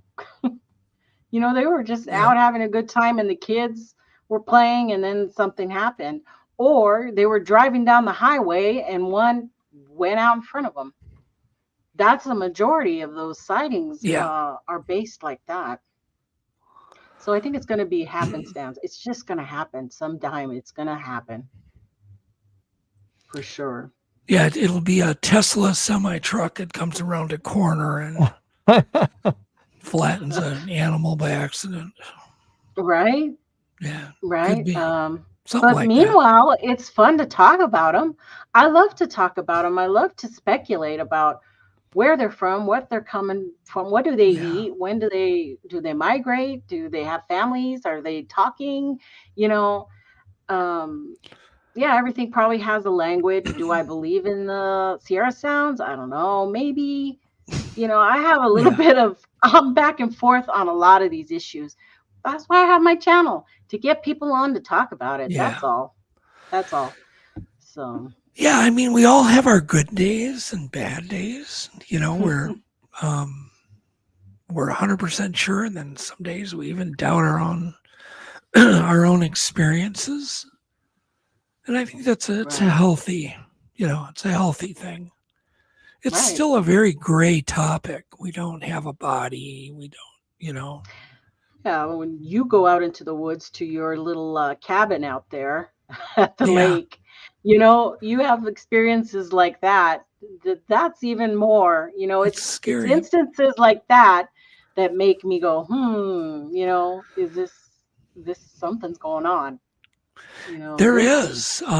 You're out there in the middle of nowhere. But we're going to go out again this year. But we looked at the lunar tables finally, and we're going to have it looks like natural light finally for some very tricky natural light, low light camera traps. Because one of the things, I'm pretty convinced that they definitely seem to see the IR lights. They're seeing something. At the very least, there's a diode that glows red, right? So my goal is to still have completely hidden cameras that you cannot see using natural light, moonlight or whatever, and very low light chips, and trying to get footage that way. And because we have to hide our cameras so well, I don't even think we can focus on getting the whole body. I think we need to just focus on getting the head or the feet or, something that's so you can hide the damn camera. Yeah, but do I think we'll get footage? I mean, I always hope, and you got to stay positive, but certainly a big part of me goes, nah, these things are just too smart,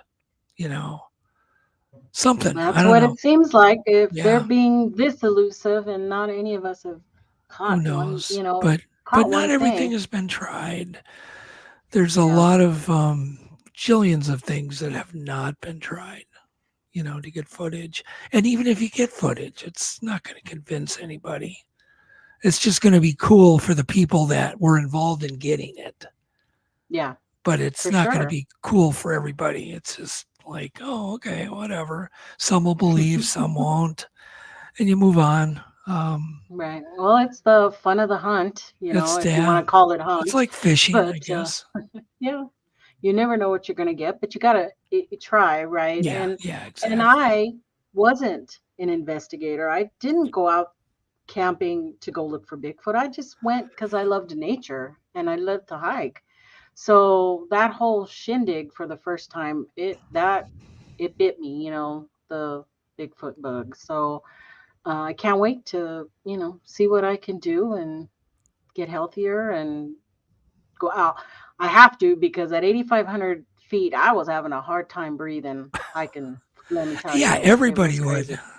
It was hard. And, but now I, you know, hopefully I'll be more prepared next time. And, but the area is beautiful. You can see those on my channel. I've pretty much documented my whole last trip up into that area. And so what part of Harrison Hot Springs will Thomas bring you to? Is there a that's what we are talking about right now. We're trying to figure out a big enough place to spread people out. Yeah. And whether we're going to have facilities or not have facilities, are we going to pay for, you know, there's a lot goes into putting on something like this. And that's what we're in talks with right now, is to find that perfect area. And I need to depend on Thomas for that, because he's been there so many times and he's pretty much said any area around there is good. So according to him, he says wherever we go, it's going to be, you know, we're going to be in the heart of it. And yeah, I believe him. You know? I've been there once, and I just, you know, I visiting John Green, because he lived right there. And then, you know, obviously touring the area. It's just so beautiful. So amazing. It's going to be amazing. I've got to get my my passport card so I can get over there. And it looks like I'll be doing maybe 2 international trips this coming year. So I got that to look forward to. Might be heading over to Italy for a little while. And then I also have a new thing coming up with Squatch America with Scott and Hannah Violet. They are doing the Bigfoot Roundtable.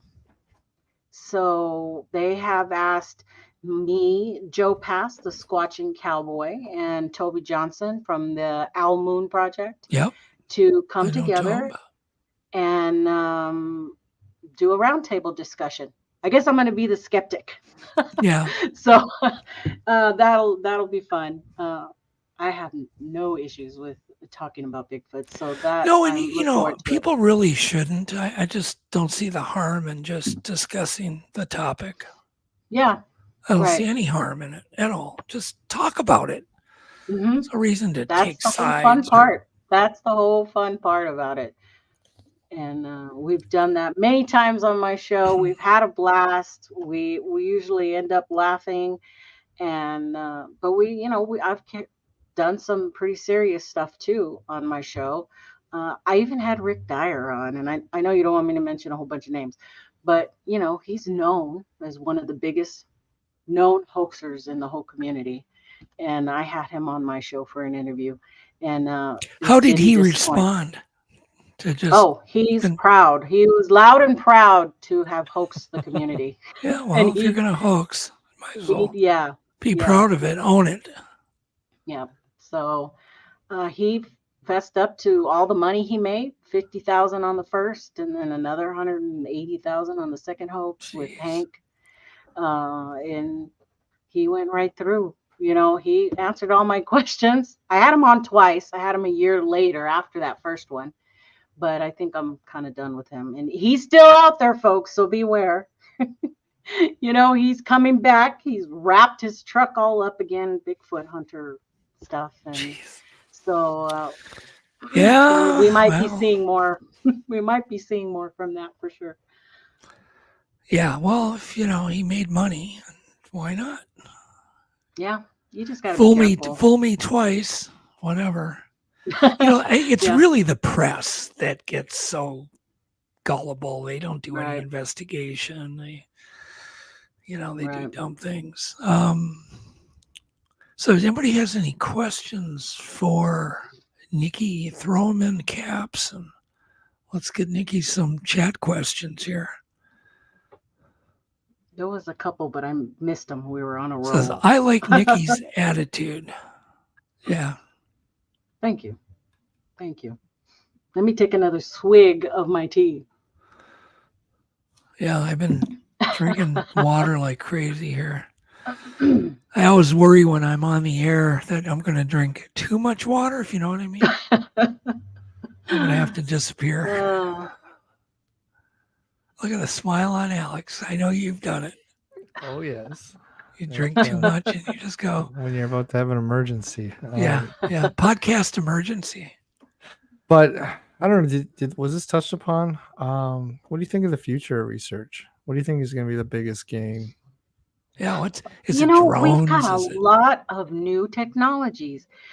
I really thought by now we would have had something more, right? Something a little more substantial. But it's going to happen. I think drones are going to play a big part in looking at areas. I think they're louder than heck, but I think all of it comes together. Something's got to give. We have higher definition cameras and better everything, which is makes me a little worried only that we haven't caught something yet. But somebody's going to use it properly and they're going to catch something. And who knows, there may already be people with stuff out there and they're just not sharing it. Yeah. That's the only thing I can think is that they know they're going to come down, everybody's going to come down on them for sharing, because once you put it out there in the public, it's fair game. And it can be used for critiquing and talking about and everything. So I think a lot of people, I know a lot of researchers who aren't on social media. They're not on Facebook or Reddit or YouTube. They stick to their own stuff, and you hear from them once in a while. You get one little video or you get one little thing of, man, I was out here and this and that, and that's it. Otherwise, they stay, to themselves, finding their own way. Oh, but by the way, Steve Beck said, have you seen anything other than footprints? Have you had a sighting of any? No, I've never had any sighting of anything. I didn't find out what it was. I was always one of those kids that I heard something and I went walking towards it like a crazy person. And I walked right into a skunk doing that, I don't know. I thought I might be scared. I think when I know I'm not completely alone, I'm a lot braver to go out in the dark. But I managed to get away from the group out there on the mountain a couple of times and make my way, with just my little flashlight and my camera. So I don't know. We'll see if I see something. I don't know how I'm going to react. I don't know if I'm going to run or be scared or just freeze. I don't know, because nothing so far has scared me. Yeah. I'm constantly talking about bears though, and everybody says, "Oh, they're just going to run away." They're more scared of you than you are of bears, but I don't know how much I believe that. So Caillou had asked, what's something that people should be doing? Is there something that you recommend or you'd like to see people do in the future for research? I think people just need to continue to go out, right? They need to be boots on the ground and go out and have a good time. And you hear this more and more, that they'll come to you if they want you to see them, that they're going to find you. And the more you chase them deeper into the woods, you won't find them. But I keep hearing people say, hang out around your camp, have fun, cook, do this, and things start to happen. So it's true. There might be something to that. I agree with that, because chances are, unless you're in a tree stand for 6 hours, you're not going to sneak up on a Bigfoot. Mm-hmm. Now Tristan there, he has some amazing audios that are, we can't. What else could it be? And we had some audio out there too. And unfortunately, we didn't really, I think we lost some of it. But when we initially heard, when we picked it up, it sounded like somebody picked up this recorder and just fiddled with it. And we thought, well, maybe it was when we were initially putting it in, but no, you can hear they give a tag saying, okay, we're deploying, it's this time, it's this day, and then you hear walking away. And then hours later, you hear this, messing with the thing. Was it a mouse? Was it something, a deer messing with it? We don't know. We didn't have a camera on it. So I don't know. I think there's a lot of audio like that out there for people. They hear something messing with their mics, and, maybe we need better traps, better visuals on our audio. I don't know. Just keep experimenting. Yeah, there you go. I think that's the key, Nikki. Mm-hmm. Don't just keep doing the same damn thing over and over and over. Yeah. Try new things, try new things. And eventually someone's going to get lucky with something good that most of us will accept as, the real deal. Right. And then, don't you agree? You can kind of tell real still from crap. I mean, there's some evidence that just doesn't have any value. I know. Circled blurry pictures. There's no value. And I've always said this, that take your pictures, take as many pictures as you want, but you don't have to post them. Exactly. Keep them. And if Bigfoot comes to light, then you're going to have a lot of stuff for people to look at. Yeah. But until then, if you have to circle, like you said, circle it or show somebody what's in the picture, then that picture means nothing. You should be able to look at that picture and know exactly. See it. Yeah. The PNG, it's either a Bigfoot or it's a man in a suit. There's no ifs, ands, or buts. It's not a stump. It's walking upright. It's one of the two. That's it, right? That's what we need more. If you have to circle it, it has no value to anybody. There's no value. Clear National Geographic quality sequential stills, please send them to me. Yeah. Anything else? Eric, I can't really help you. Eric had a good question of what to expect. Well, a lot of the same for me. I try to do my show in segments.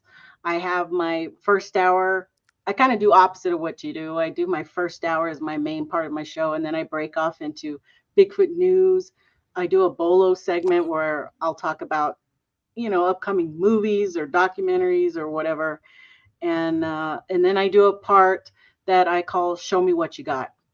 And that's where people submit pictures or photos, videos, or I find stuff on social media, that you don't find one picture one place.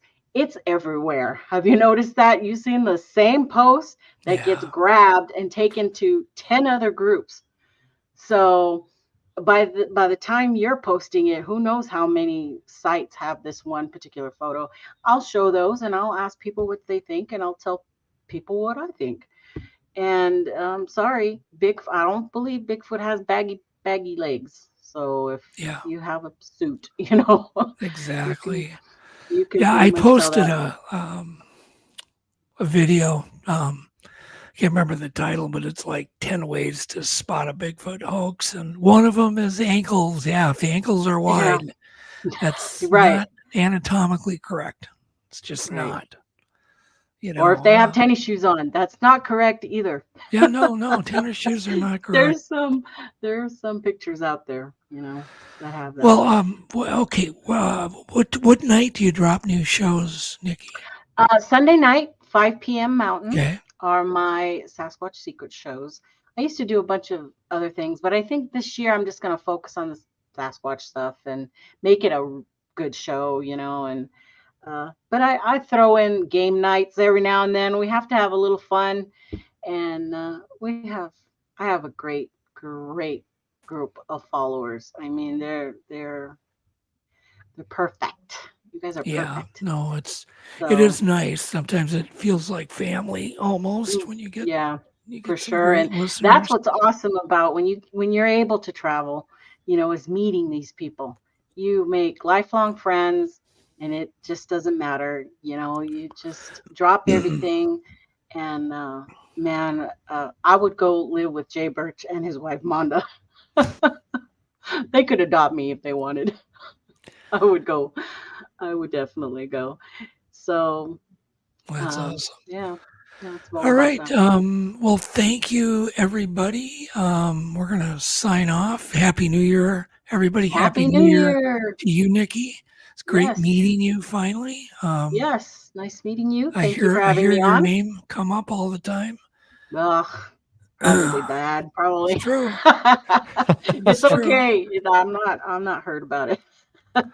So, but thank you, Alex, for everything you do, and everybody have a great night. And remember, if you talk to yourself, it's okay, because you may need expert advice. So with that wisdom, I'll sign off. See you guys. Take care, everyone. Good night. Bye. I call you up in the middle of the night, been bothered by dreams, ain't feeling alright. You give me comfort, say just give it some time. By the end of our talk, I'm feeling just fine. You and I will always know where we belong. This ain't no ordinary love we got going on. I'll pick you up in my 59 Ford. We head on down the road until we get bored. Just you and me and the sun and the wind. If the rain should start falling, we'll head on home again. Everybody else can see where we belong. Oh, ain't no ordinary love we got going on. At the end of the world, together forever is one, and I'll wait. If ever you should be in doubt, and I'll pray they never can pull us apart, and I'll wait for the time when we'll be together every day. But I know if ever we'll be led astray, that I'll find my way back home to you again.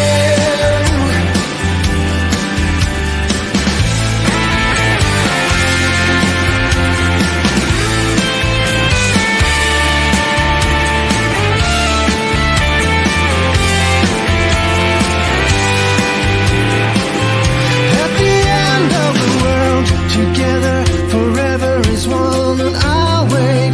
If ever you should be in doubt, and I pray they never can pull us apart, and I'll wait. At the end of the world, together forever is one, and I'll wait. If ever you should be in doubt,